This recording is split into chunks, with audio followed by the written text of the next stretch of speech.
வர செவ்வாய்க்கிழமையை தவற விட்டுறாதீங்க. அன்னைக்குதான் பரணி நட்சத்திரம் வருது. அன்று ஏற்றப்படக்கூடிய தீபம் தான் பரணி தீபம். என்னப்பன் அல்லவா என் தாயும் அல்லவா, என்னப்பன் அல்லவா என் தாயும் அல்லவா, பொன்னப்பன் அல்லவா பொன்னம்பலத்தவா, பொன்னப்பன் அல்லவா பொன்னம்பலத்தவா.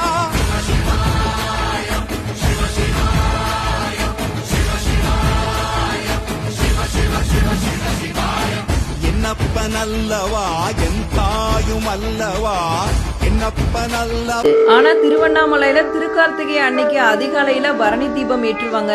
அண்ணாமலையார் கருவறையில ஒரு தீபம் ஏற்றுவாங்க. அதை தொடர்ந்து மகா மண்டபத்துல 5 தீபங்கள் ஏற்று அன்னைக்கு மாலை 6 மணிக்கு மேல ஒரு தாம்பாளத்துல 5 விளக்குகள் எடுத்து காத்தல், அழித்தல், மறைத்தல், அருளல் ஆகியவற்றை காட்டும் விதமாக இந்த பரணி தீபம் அண்ணாமலையார் கோவிலை ஏத்துவாங்க.